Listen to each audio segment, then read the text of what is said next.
Yang paling urgent di sektor ekonomi. Sektor ekonomi. Oke. Isu ketenagakerjaan. Karena apa? Kalau teman-teman disabilitasnya tidak kuat secara ekonomi, maka beban fiskal APBD atau APBN negara ini pasti akan sangat berat. Makanya untuk mengurai itu, pemerintah juga sudah harus membuat satu regulasi, program, dan support anggaran di sektor ketenagakerjaan dan sektor kewirausahaan inklusif. Ketika kawan-kawan disabilitas ini mempunyai ekonomi yang kuat, mapan, maka untuk bisa melakukan aktivitas sehari-hari, ya kan, ini tidak akan menjadi beban negara juga. Proses di DPRD sudah sampai kepada pendapat gubernur. Di internal ini fraksi-fraksi sepakat bahwa ini menjadi ketetapan perda inisiatif DPRD yang inisiatifnya dari Komisi E. Jadi pada saat ini kira-kira sudah 60% proses terlalui, tinggal 40%. Wow.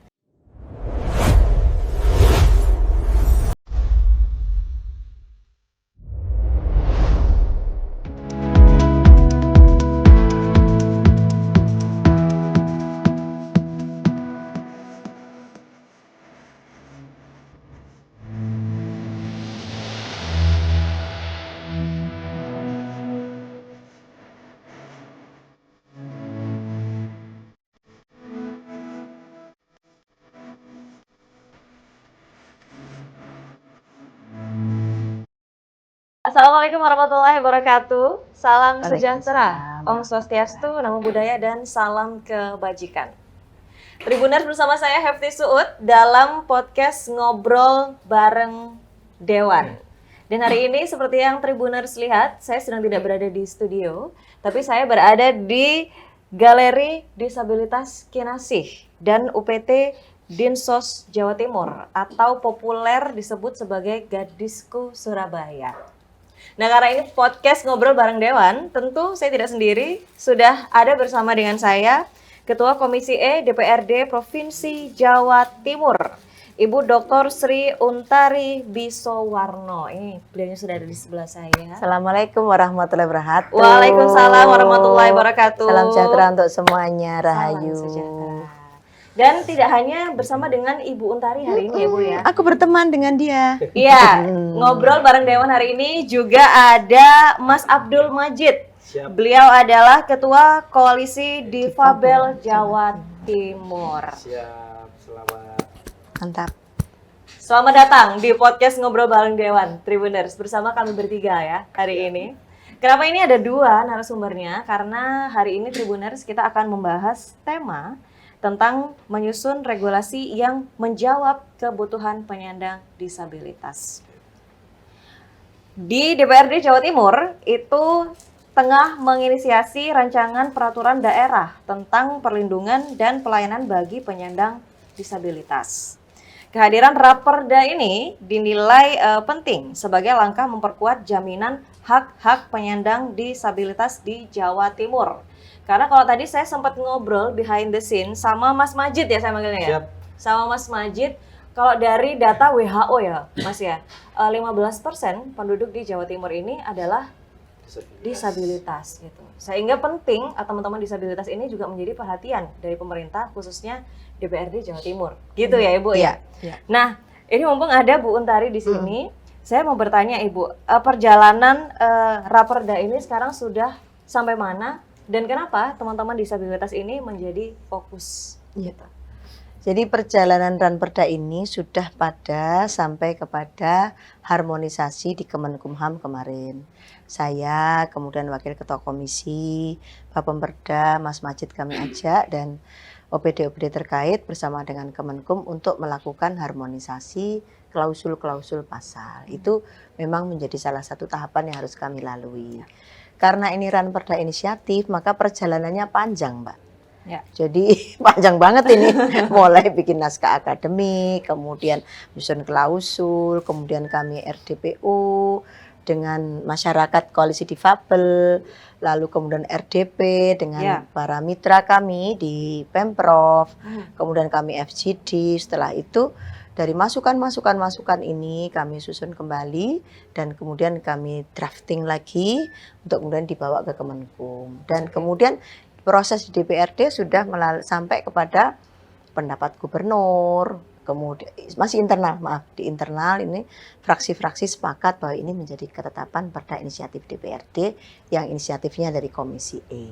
Jadi pada saat ini kira-kira sudah 60% proses terlalui, tinggal 40%. Alhamdulillah alhamdulillah semua berjalan lancar dan cepat karena kita punya frekuensi yang sama untuk menyamakan persepsi kami, persepsi teman-teman difabel, disabilitas, dan persepsi teman-teman OPD.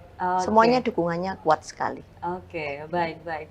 Dan untuk penyusunan naskah akademiknya ini Ibu, apakah teman-teman koalisi disabilitas Jawa Timur juga dilibatkan? Pertanyaan saya. Pertanyaannya mengapa dilibatkan? Iya. Berarti jadi, dilibatkan ya Ibu ya? Dilibatkan. Kenapa mereka, teman-teman kami libatkan? Kami ini kan orang-orang yang diparingi sama Tuhan kelengkapan raga dan fisik serta mental.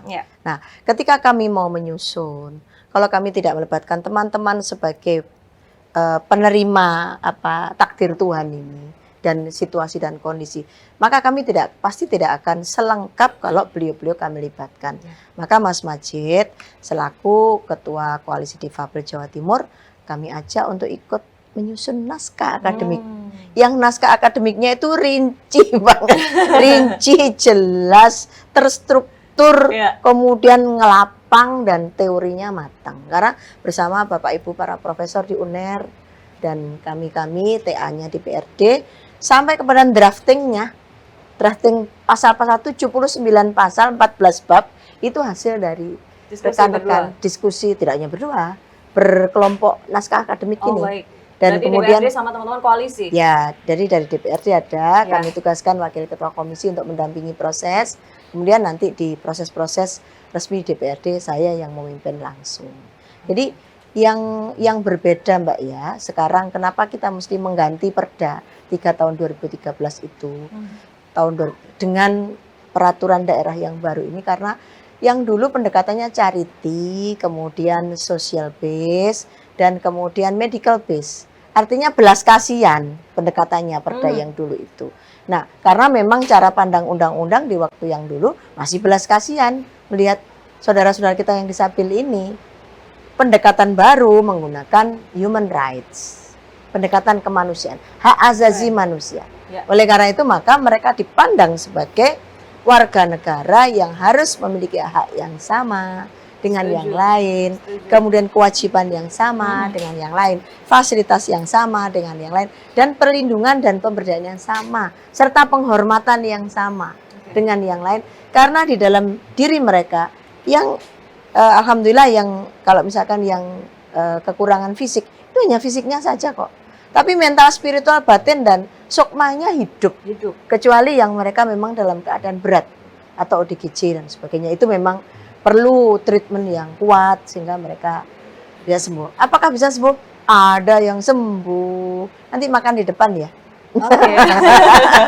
Karena termasuk yang sembuh. Di depan galeri gadisku ini katanya ada warung apa sih Bu ya? Warung angkringan apa namanya? Angkringan jiwa. Itu yang mengelola adalah teman-teman disabilitas. Teman-teman disabilitas mental gitu. Jadi kayak yang Bu Nari tadi bilang bahwa teman-teman disabilitas ini tidak perlu dikasihani ya Ibu ya. Mereka hanya butuh kesempatan yang sama gitu ya, dengan treatment yang mungkin tentunya berbeda gitu ya Ibu. Jadi kita memilih tempat ini juga itu supaya podcast kita nyatu. Ngomong disabilitas itu di tempatnya disabilitas bersama disabilitas. Di belakang saya Bu Untari dan juga dan juga Mas Majid itu adalah karya-karya dari teman-teman disabilitas ya Mas ya. Ada batik ciprat. Ada sepatu. Betul. Ada tas. Betul. Ada taplak meja. Mas Majid ini keren banget ternyata Bu ya. Beliau ini sedang pendidikan S2. Sudah S2. Kebijakan publik di Universitas Erlangga. Dan katanya sudah pernah pendidikan juga di Australia gitu. Baik. Lalu Mas Majid, tadi kita ngobrolin tentang Raperda kan. Yang Mas Majid juga terlibat dalam perumusannya. Ini saya mau tanya ke Mas Majid. Bagaimana Mas Majid melihat adanya Raperda itu dan bagaimana menurut Mas Majid ketika ini nanti benar-benar akan disahkan gitu? Karena tadi prosesnya sudah 60% kan ya Ibu ya gitu. Kurang 40% lagi ada deh Raperda itu. Gimana? Iya Mbak Titis, jadi memang Jawa Timur harus mempunyai perda ini, hukumnya adalah fardhu ain. Fardhu ain. Iya, karena amanah dari Undang-Undang 8 nomor 2016 tentang penyandang disabilitas, daerah-daerah itu sudah harus mempunyai perda-perda yang mengatur tentang kearifan lokal tentang isu-isu disabilitas. Jawa Timur, apa yang menjadi muatan lokal tentang isu disabilitas di daerah lain, termasuk seluruh kabupaten dan kota. Memang kita sudah punya Perda 3 2013 tentang penyandang disabilitas, tapi itu sudah kadaluarsa. Maka sudah seyogyanya Perda itu harus diharmonisasi atau diperbarui. Makanya kita dari Koalisi Disabilitas Jawa Timur terdiri dari 35 gabungan organisasi disabilitas, bayangkan. Mulai disabilitas fisik, mental, intelektual, motorik, sensorik, dan juga kawan-kawan dengan disabilitas ganda. Di level Jawa Timur, kita membuat koalisi, kemudian mengadvokasi, ya kan? Kita bersurat secara resmi ke DPRD, ke Komisi E, ke Gubernur, ya kan? Dan alhamdulillah Komisi E melalui Bu Untari dan Mas Jairi, ya kan, merespon dengan sangat positif dan gerak cepat.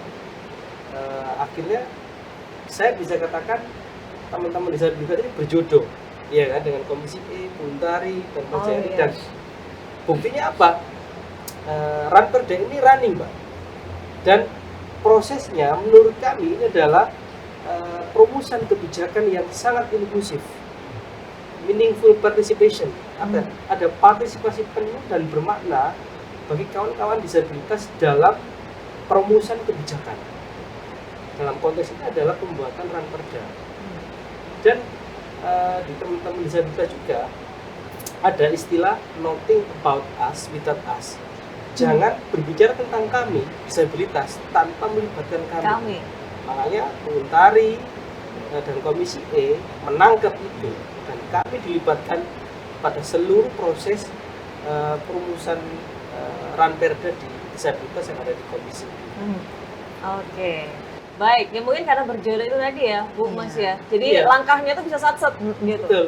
Lalu saya mau tanya ini, apa yang diperjuangkan dari Raperda yang disusun oleh Komisi E, Bu Untari dan juga teman-teman Koalisi Disabilitas Jatim? Ya, jadi saya ingin perda ini betul-betul menjadikan teman-teman saya ini, saudara-saudara saya ini berdaya, terhormat, dilindungi, lalu kemudian bisa mandiri.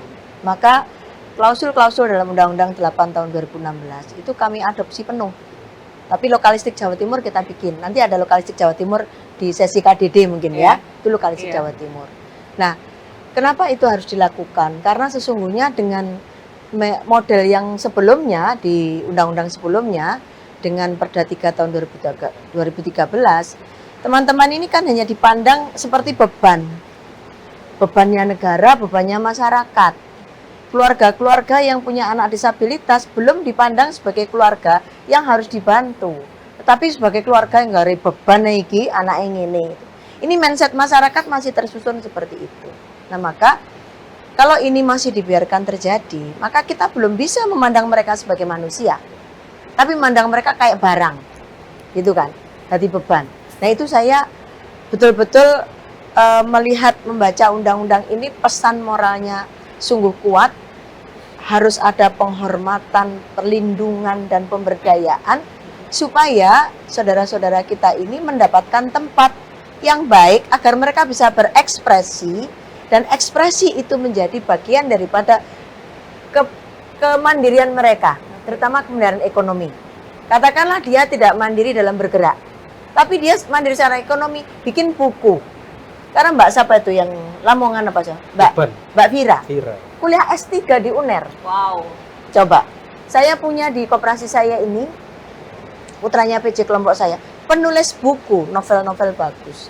Dan saya selalu membaca bukunya sampai tuntas saya baca. Betapa dia mampu melakukan ekspresi tulisannya, saya sampai ditanya ke ibunya, ini nulisnya gimana Bu? Kondisinya kan memang sangat ini agak berat menurut saya. Ini dia pakai bahasa isyarat Bu, kami ada ini terus ada yang terjemahkan. Jadi kekurangan itu sebenarnya oke lah orang mengatakan itu keterbatasan, iyalah kita harus akui itu ya Mas Majid. Iya. Tetapi bukan berhenti di situ. Karena masih bisa diberikan kesempatan yang luas agar kekurangan tadi ditutupi dengan kelebihan. Dan itu terjadi dan bisa. Saya amazing lulusan S2. Ya kan? Iya. Coba. Kemudian si Mbak Mary itu lulusan apa tuh? Bojomu. S1 ya? Kebijakan publik juga. S2 kebijakan publik juga. Hostnya yang lampu hijau itu, si Mbak Citra, cantik banget. Sekarang Netra lagi S2 dia. Lagi S2 juga. UI. Jadi Keren. ada banyak. Teman kita yang UNER itu dosen, siapa tuh namanya? Mas apa? Fikri, Mas Fikri. UPN veteran. Dosen UPN veteran. Bisa. Matanya nggak kelihatan. Tetapi kritisnya minta ampun. Tapi isi kepalanya. Isi kepalanya nggak Jangan diragukan kaleng-kaleng. ya. Maka dari situlah Mbak saya berpikir di di masa saya diberikan kesempatan oleh partai kami PDI Perjuangan untuk menjadi ketua komisi E ini, saya betul-betul ingin memaksimalkan peran saya untuk masyarakat. Nah, kebetulan ketemu sama teman-teman yang memang membutuhkan kehadiran kami sebagai regulator daerah ini. Ya. Sehingga kayak nyambung sudah. Ya. Nyambung, tumbuh, ketemu, tutup. Tak gitu cepet jalannya. Diam jalan, Bu mau ketemu kapan? Oke, ini ada waktu, Srut, Iya. ketemu. Bu mau ini, ayo ketemu. Pokoknya saya sama Mas Jairi fokus dan kebetulan teman-teman komisi E itu saya juga naruh rasa hormat pada teman-teman saya. Datang itu kalau setiap kali bahas Ranperda ini, yang datang pasti banyak, Mbak. Betul. Sampai rapat-rapat paripurna itu diagendakan tuh semuanya. Berawal dan berproses dengan sangat baik sehingga saya merasa bersyukur di momen-momen seperti ini kami memiliki cara dan memiliki kesempatan untuk berbakti pada rakyat, Ya. berbakti pada masyarakat yang khusus. Dimana kalau masyarakat yang lain ya perda-perda yang lain lah. Tapi ini mengatur seluruhan proses mereka. Ya. Bagaimana mereka sekolah, bagaimana mereka bekerja, mereka dapat pemilihan hukum, mereka di transportasi publik, mereka menjadi ASN, mereka menjadi pegawai swasta. Semuanya ada kita atur di sini. Itu keren banget percaya. Iya. Ini saya dengar ceritanya aja dari cuma oke, keren. Ini keren. Nah, coba ini Mbak, kenapa saya sangat ini ya? Saya membaca bagaimana pelindungan dan penghormatan kita pada rekan-rekan ini azasnya apa? Penghormatan terhadap martabat manusia. Otonomi individu tanpa diskriminasi, partisipasi penuh, keragaman manusia dan kemanusiaan, kesamaan kesempatan, kesetaraan, aksesabilitas, kapasitas yang terus berkembang dan identik, anak inklusif dan kemudian perlakuan khusus dan pelindungan lebih. Termasuk perempuan. Itu. Nah, ketika kami mendengarkan ada adik-adik disabilitas kita yang lagi dalam posisi masih belum menikah, terus ada perkosaan pada, hati saya itu, ya Allah, manusia apa ya kamu Betul, ya, betul, kamu betul. kok bejat banget ya, Betul, gitu loh. betul. Sudah ini orang menderita, masih disiksa dengan keadaan gitu. Nah, kemudian masyarakat membiarkan saja misalkan. Mereka kena, wah aku ada kelemahan mental ya Jarno. Aduh, di mana kemanusiaan Padahal kita kita? sesama manusia. Iya, dia manusia. Iya. Ya, itu Mbak yang membuat saya, hati saya penuh saya taruh di sini. Iya. Saya berikan lagu kayak Cinta Sejati. Gimana itu lagunya Ibu? Hah? Boleh nyanyi dikit? Potongan lagunya gini. Potongan lagu. Depan sama potongan ya. Iya. Manakala hati menggeliat mengusik renungan. Terakhir itu yang bukan terakhir ya, ada di bait ketiga kota. Sukmaku berteriak menegaskan ku cinta padamu. Terima kasih pada Maha Cinta menyatukan kita. Saat aku tak lagi di sisimu. Lah gak jadi anggota DPRD mana? Ku tunggu kau di keabadian. Oke, baik. Itu isi hati Bu Untari ya untuk Iya. teman-teman disabilitas dan memperjuangkan kemerdekaan mereka. Jadi cinta saya, cinta kami terlukis di situ. Cinta kita melukiskan sejarah, menggelarkan cerita penuh sukacita. Nggak ada perda iki, Mbak. ini saya jadi penasaran Ibu. Karena ini kan sudah berjodoh ya. Dan kayaknya perasaannya itu dari Nyatu. Komisi E iya, dari Bu Untari sendiri udah nyatu banget sama teman-teman Iya, disabilitas. betul. Saya penasaran. Ini proses untuk sampai berjodoh ini gimana ceritanya gitu? Jadi Mungkin Mas Najib sama Bu Jodoh. Untari bisa. Jodoh Bulan gini. Juni ya itu. Sampai Itu diawali dari surat cinta kami kepada Bu Untari. Oh, jadi teman-teman dulu yang ngirim surat Iya. cinta. Iya. Kapan itu kapan? Pada bulan April kita kapan? bersurat 2005. 2025. Surat itu kita masukkan ke DPRD, Mhm. ke Komisi E. Ya. Kita lengkapi dengan data-data. Data-data dan ini drafting. Betul. Dan kita ini drafting di perda. koalisi bentuk 5 pokja. Mulai Betul. pokja perlindungan perempuan dan anak, Keren. tentang ekonomi, pendidikan, aksesibilitas, termasuk politik dan isu-isu keadilan dan hukum. Ya. Makanya di dalam Perda ini memuat 22 hak disabilitas dan plus 2 hak khusus. Hak untuk anak disabilitas dan perempuan disabilitas. Artinya apa? Perda ini menggunakan pendekatan human right, hak asasi manusia. Bagaimana kita menjamin penghormatan, perlindungan, dan pemenuhan hak-hak para penyandang disabilitas yang ada di Jawa Timur. Ya. Berawal dari surat cinta itulah kemudian Ketemunya kapan? Kan ketemunya bersuratnya di bulan April Juni ya, Bu? 2000. Juni, ya. Juni Juni kita. 2025 langsung ketemu. Iya. Ya, Dan jadi Bu Untari langsung Mak, mengurai jelek air gitu mata saya. pada Iya. waktu itu. Oh iya. Saya gini, kenapa Iya. air mata saya berurai, ya Allah. Aku diparingi awakku sehat koyo ngene, kadang mengeluh begitu.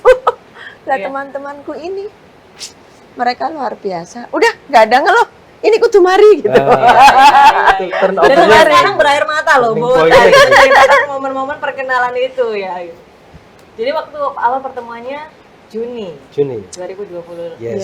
Ya. Lalu ada prolegda kan di PAK. Kami masukkan itu di situ. Dan kemudian teman-teman sangat antusias, teman-teman Komisi E. Ini setiap kunjungan kerja kami melihat pelaksanaan itu di kami di Jawa Timur maupun di eksternal. Kemarin ke Jogja ke Yakum. Ih, hebat banget Yakum Oh iya, itu. aku. Ya, Betul. ke Yakum. Apa itu? Yakum itu sebuah yayasan Kristen untuk umat Betul. yang dimana beliau itu memproduksi peralatan disabilitas. Betul. Nah, dia punya jaringan di berbagai provinsi. Di Jawa Timur ada di Situbondo, perwakilannya Yakum. Jadi kita bisa melihat kaki palsu, kemudian tangan, kemudian semua alat-alat tongkat dan sebagainya, sampai kepada ini. Pokoknya yang sifatnya itu bentuknya barang ya. Barang-barang yang bukan elektronik, yang manual bikinnya. Jadi saya sampai Alat bisa bantu melihat mobilitas. alat bantu mobilitas. Sehingga ya Allah, ya wis lek ngono lek golek-golek berarti wong-wong kon tuku ndek kene gitu nyarinya. Kadang kan kita nggak tahu toh Mbak di mana cari Iya, Ibu. itu gitu kan, mencari. Kalau kursi roda sih banyak ya. Sekarang yang penting juga alat bantu dengar. Ini nanti saya mau minta supaya di DPRD Jatim tuh layar besar itu ada ini bahasa isyarat. Iya. Jadi kalau paripurna pas ada yang membaca kayak di TV itu loh, ada Betul. bahasa isyarat. Oh, penerjemah bahasa Penerjemah isyaratnya. bahasa Betul. isyarat. Jadi Dan 6 juta orang. Jadi kalau teman-teman datanya 6 juta, BPS 3,4 juta, DTSN 1,860.000. Loh kan akeh tuh. Sing paling didik lah 1.800.000. Kan akeh banget berarti. Iya, Dari iya. penduduk Jawa Timur 47 juta. Iya. Jadi enggak kaleng 42 juta. Datanya betul-betul data yang butuh dibaca dengan kepedulian dan kecintaan. Makanya kalau hari ini judulnya regulasi yang berpihak, itu saya kira memang itulah yang menjadi cita-cita saya. mencintai mereka sampai tuntas. Nanti seluruh OPD ini punya program untuk mereka. Kantor-kantor pemerintah jangan sampai ada yang nggak ada kursi roda, jangan sampai nggak ada yang, jangan sampai mereka sulit untuk masuk ke kantor-kantor pemerintah. Lalu sekolah-sekolah itu bagaimana mereka juga, ya kami memang agak susah untuk sekolah karena SLB ini dibebankan pada SMK kita semua. Jadi mulai PAUD sampai dengan SMA itu bebannya di pemerintah Jawa Timur. Oleh karena kapasitas fiskal kami tidak terlalu cukup, sehingga kadang-kadang kami membela di komisi itu kalau LPK apa tuh yang nangani Mas Majid dan kawan-kawan bagian itulah luar biasa. Itu PLK itu kami dorong tuh, ojo cuman segitu toh mereka ini ditambahi. Kenapa? Karena kita punya 36 SLB negeri, lalu ratusan SLB swasta. Apa yang bisa kita lakukan untuk mereka? Maka saya berterima kasih pada teman-teman SLB swasta yang panjenengan mandiri, tidak pakai biaya negara, bisa melakukan sendiri. Keren ya. Sementara kita belum bisa membantu banyak, baru sedikit. Baik. Lalu saya mau tanya ke Mas Majid ini sekarang. Kalau tadi sudah dijelaskan kan sama Bu Untari tentang bagaimana dukungan pemerintah ya terhadap teman-teman disabilitas. Mas Majid, kalau yang Mas Majid lihat sepanjang perjalanan ini ya, itu bagaimana dukungan pemerintah khususnya DPRD provinsi untuk mensupport teman-teman disabilitas di Jawa Timur khususnya? Oke. Kalau kita lihat dari dukungan DPRD, ini sangat powerful. Karena apa? Koalisi menyadari Raperda ini adalah produk politik. Maka langkah koalisi juga politik, Bu. Sebelum kita bersurat, kita juga melakukan lobby-lobby politik kepada kawan-kawan yang ada di fraksi, yang ada di komisi, ya kan? Kami ingin memastikan dan sekaligus cek ombak. Bagaimana sih dukungan kawan-kawan yang ada di DPRD kalau kita mengulirkan isu disabilitas atau pembuatan Raperda disabilitas? Karena apa? Satu dekade sebelumnya isu ini sudah digulirkan oleh teman-teman disabilitas, tapi sifatnya masih parsial dan selalu mental, tidak masih hanya sebatas jadi wacana, diseminasi, ya kan? Belum sempat masuk prolegda. Makanya pada saat kita advokasi, kita bikin koalisi sebanyak-banyaknya, ini sekaligus kita melegitimasi bahwasanya jumlah kita besar, ya kan? Suara kita ini besar, ya kan? Dan saya sampaikan di sini, jujur dukungan DPRD ini sangat powerful. Tanpa adanya dukungan dari teman-teman di Dewan, ya kan? Saya yakin ini nggak akan masuk prolegda ada sulit. Kenapa? Kita tahu antrean prolegda itu sangat ratusan begitu Bu ya. Ya, dan semua dengan kepentingannya masing-masing. Makanya kalau koalisi tidak berstrategi, tidak berpolitik tanda kutip ya kan, melakukan lobby-lobby, pendekatan ke teman-teman jaringan, ini nggak akan jalan. Yang terakhir kuncinya adalah ada jodoh koalisi dengan Bu Untari dan komisi. Dan alhamdulillah udah ketemu ini. Jodohnya nih. Baik. Lalu kalau dari DPRD Jawa Timur sendiri, kira-kira bagaimana nih ketika mungkin Raperda ini nanti akan diresmikan menjadi perda, itu bagaimana kesiapan pemerintah daerah dalam menjalankan aturan ini nantinya, Ibu? Klausul-klausul ini kemarin sudah kami bahas bersama dengan teman-teman mitra kami. Dan tidak hanya mitranya Komisi E, tapi juga semua yang berelasi dengan aksesibilitas.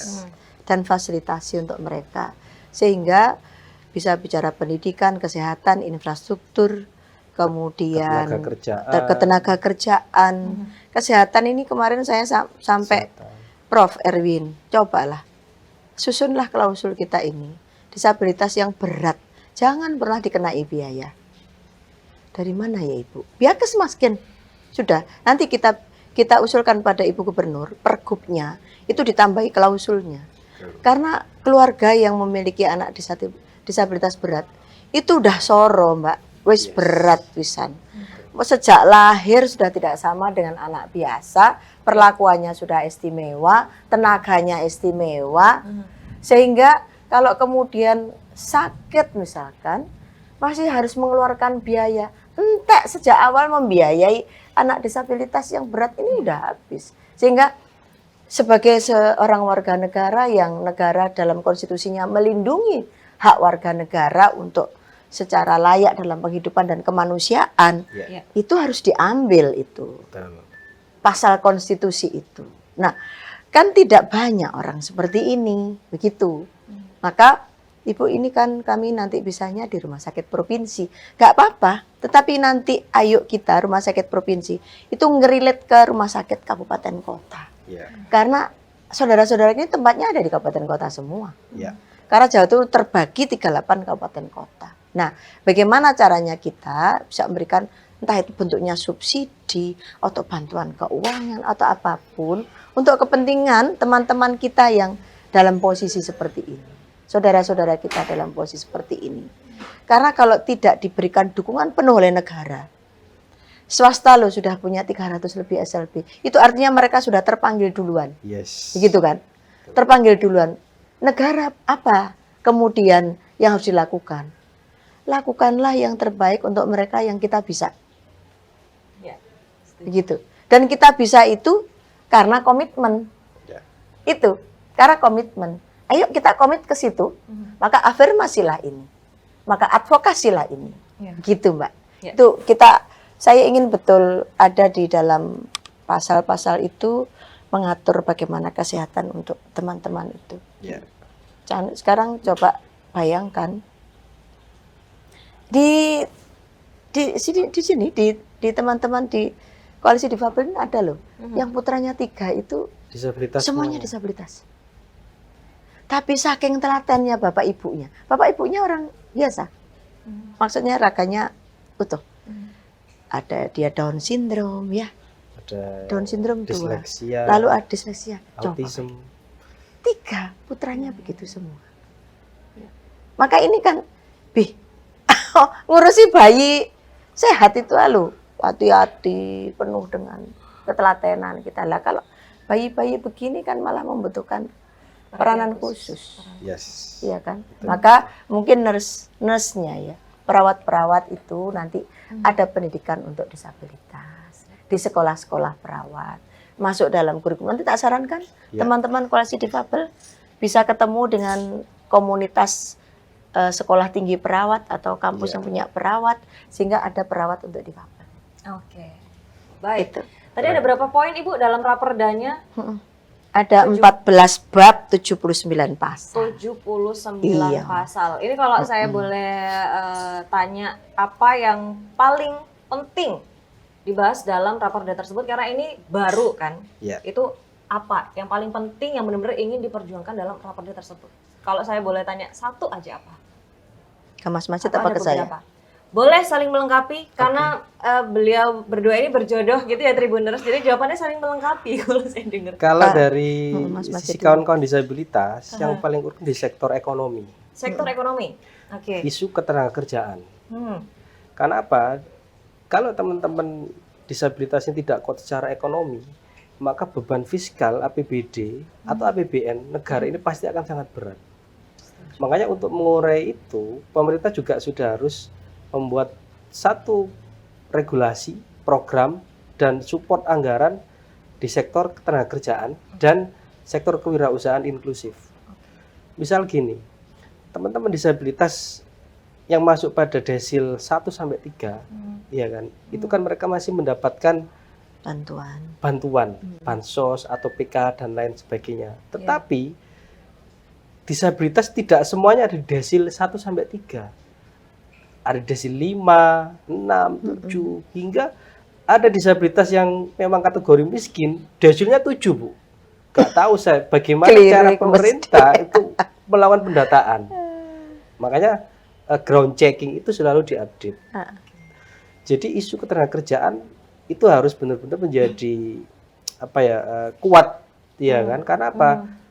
Ketika kawan-kawan disabilitas ini mempunyai ekonomi yang kuat, mapan, maka untuk bisa melakukan aktivitas sehari-hari, ya kan?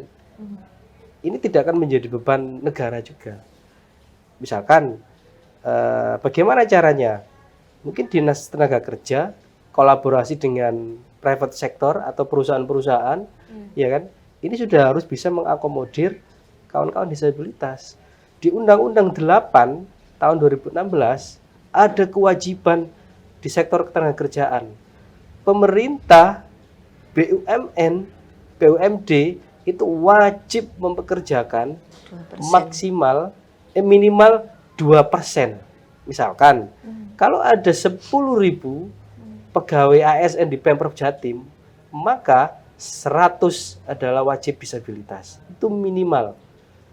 BUMD misalkan di Bank Jatim dan ada sekian puluh BUMD itu kalau kemudian 2% diambil untuk mempekerjakan disabilitas, maka ini sudah bisa mengangkat derajat ekonomi kawan-kawan disabilitas. Itu di sektor baru di sektor pemerintah dan swasta, BUMD ya kan. Di sektor swasta, perusahaan itu diwajibkan minimal 1% dari total karyawan adalah disabilitas. Maka harus ada forum duduk bersama pemerintah, perusahaan, komunitas disabilitas ya kan, untuk merumuskan isu ketenagakerjaan atau kewirausahaan ini bisa kuat dan sustainable. Ini kan isu-isu ekonomi yang menjadi penting, karena kalau isu kesehatan, pendidikan, saya pikir trennya sudah mulai positif ya kan. Oke, baik, itu dari Mas Majib ya. Kalau dari Bu Untari? Ya, saya mendukung apa yang disampaikan, isu ketenagakerjaan dan ekonomi.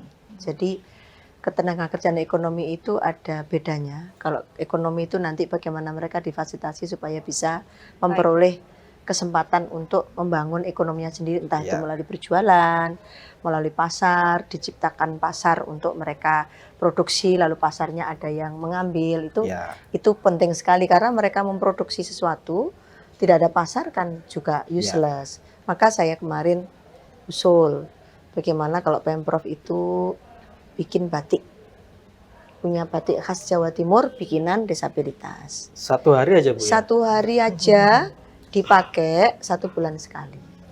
1 bulan sekali pakai itu 1 hari. Batik khas Jawa Timur bisa dilombakan. Dilombakan terlebih dahulu khas Jawa Timur seperti apa. Setelah itu berikanlah kesempatan pada teman-teman disabilitas untuk membuatnya. Betul. Itu akan menjadi sebuah mahakarya lah buat mereka. Batiknya dipakai gubernur, dipakai wakil gubernur, ketua DPRD, ketua komisi, ketua fraksi, pimpinan OPD. Kan keren banget. Dan apa tuh namanya pejabat-pejabat di lingkup daerah. Kemudian yang berikutnya dalam keadilan dan hukum. Itu terkadang kan masih diduakan gitu loh urusan ini. Maka kami kemarin minta supaya ada yang namanya bantuan, terutama berkaitan dengan misalkan kayak visum gitu ya. Visum ini. Ini rumah sakit kita minta untuk menggratiskan itu. Nah, kalau kejadiannya di rumah sakit daerah kabupaten kota gimana? Ya kita bisa mengeluarkan ke sana. Nah, ini mekanismenya seperti apa nanti biar ditata sama mereka. Tetapi itu penting gitu. Karena sebenarnya mereka sering jadi objek pembulian, ya kan?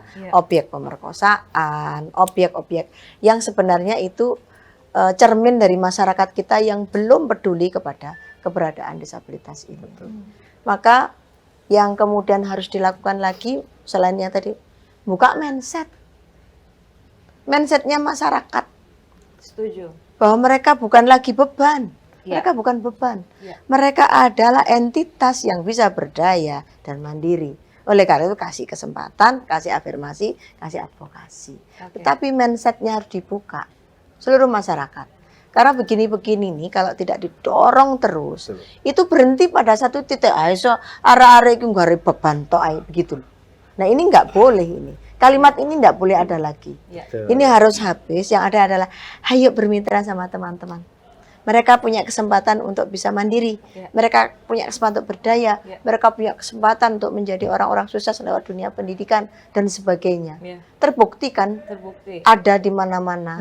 Orang-orang disabilitas yang olahraga yang Olimpiade Paralimpik itu. Betul. Aduh, saya kalau lihat itu ya Allah, keren. Betapa ya Mbak? Ya. Itu karena diberikan kesempatan, Betul. perlindungan, Betul. pengayoman, kesehatan, pendidikan, sehingga mereka wah Ya. semangat. Iya. Baik, semoga segera terwujud ya. Raperda ini menjadi perda yang disahkan dan bisa mendukung kemandirian teman-teman disabilitas. Dan saya juga nggak setuju sih kalau dibilang teman-teman disabilitas ini adalah beban gitu. Karena salah satu contohnya kita bisa lihat Mas Majib, ya Ibu ya. Kemana-mana dia bisa. Iya, betul. Dalam sendiri. wawancara hari ini sudah memberikan informasi dan edukasi yang bermanfaat untuk teman-teman di rumah dan juga untuk saya secara pribadi gitu. Jadi harus kita sama-sama membuka cara Mindset. berpikir bahwa kita bisa maju bersama dengan teman-teman disabilitas gitu ya Ibu. Khususnya untuk warga Jawa Timur. Tuh. Oke. Baik, terima kasih Mas Majib dan Bu Untari atas ngobrol-ngobrol hari ini tentang menjawab kebutuhan Ada penyandang satu lagi disabilitas. sebenarnya. Apa Ibu? Isu lokalnya KDD. Silakan. Oh ya. Nah, Ya, monggo. kita punya isu lokal asalnya dari teman-teman Oke, baik. Komisi Disabilitas Daerah. Ya. Oke. Kemarin Apa saat itu? diharmonisasi kita lontarkan menurut KPD Kemenkum no problem kok. Ya. Begitu? Ya. Kenapa sih perlu ini? Dan saya setuju dengan teman-teman. Nanti OPD kami itu, kita itu harus ada yang ngawasin. Betul. Perusahaan swasta ada yang ngawasin. Maka permintaan teman-teman dari 9 orang, yang 5 dari disabil, yang 4 dari ada akademisi, ada orang-orang lapangan, ada pecinta-pecinta disabilitas dan sebagainya. Supaya mereka bergerak untuk bisa memastikan bahwa layanan publik, kebijakan publik, manajemen publik ya beserta dengan seluruh komponen masyarakat yang ada Ya. itu masuk di dalam kerangka ini. Itu Dan- Mbak. Maka ini kalau ini nanti semuanya oke dan difasilitasi di Mendagri, nanti juga dukungan dari Kemenkum itu oke, kita akan punya pembeda dari perda-perda di daerah yang lain. Saya melihat ada 9 provinsi lah yang sudah merubah perda ini. Tapi yang memunculkan KDD baru kita. Nah, ini semuanya atas usul teman-teman. Wow. Nah, saya mendengarkan, oh iya bagus. Terus saya ditanya, kenapa Bu Untari mendukung KDD? Terus yang ngawasi sopong kok. KDD itu apa DPR, kepanjangannya Komisi Disabilitas Ya, Daerah. betul. Oh, baik. Jadi ya. KDD ini sebetulnya sudah di UU 8 disabilitas sudah ada mengatur tentang Komisi Nasional Disabilitas RI. Sudah ada 7 komisioner. Tugas mereka adalah melakukan pemantauan, evaluasi dan advokasi, ya kan, terkait penyelenggaraan pemenuhan penghormatan, perlindungan dan pemenuhan hak disabilitas. Maka ini juga harus direplikasi di Jawa Timur.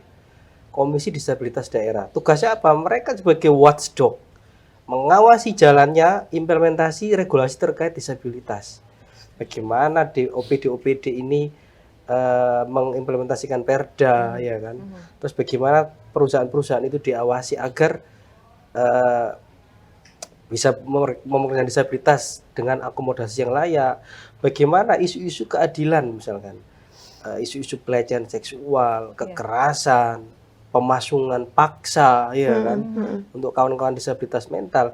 Kalau tidak ada KDD, Komisi Disabilitas Daerah, yang lahir dari disabilitas sendiri, maka kami sanksi. Implementasi perda ini akan menjadi macan kertas tanpa adanya watchdog atau pengawasan itu.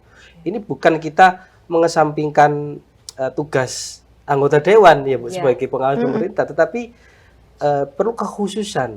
Karena yang tahu isu disabilitas, yang lebih paham adalah teman-teman dari disabilitas. Makanya proporsi dari calon komisioner Komisi Disabilitas Daerah nanti itu ada kurang lebih 9 minimal.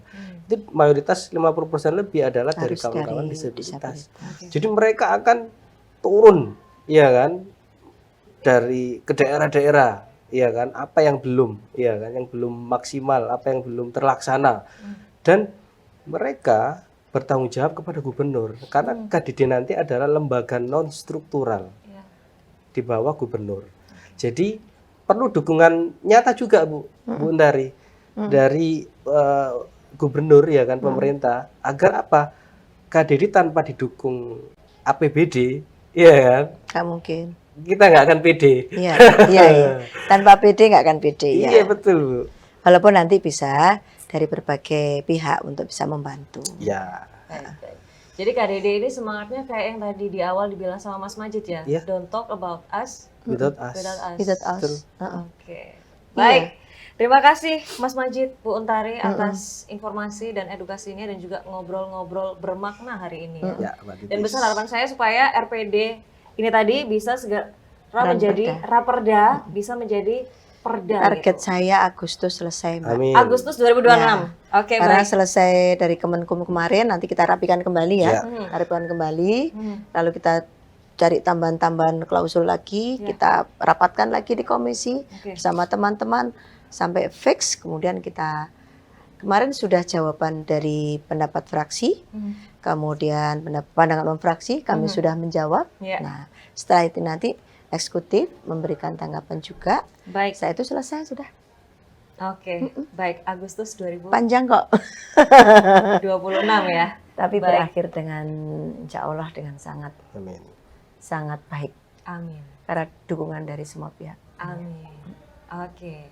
Baik, Tribuners sampai di sini dulu ngobrol bareng Dewan hari ini bersama dengan Bu Untari. Jangan Ketua- lupa salam. Baik, dari Ketua Komisi E DPRD Jawa Timur dan juga Mas Abdul Majid, Ketua Koalisi Difabel Jawa Timur. Ya. Dan untuk menutup podcast spesial hari ini ada apa tadi Bu? Salam Salam inklusi. Salam inklusi. Kita salam bersama-sama ya. Yuk. Oke, baik. 1, 2, 3.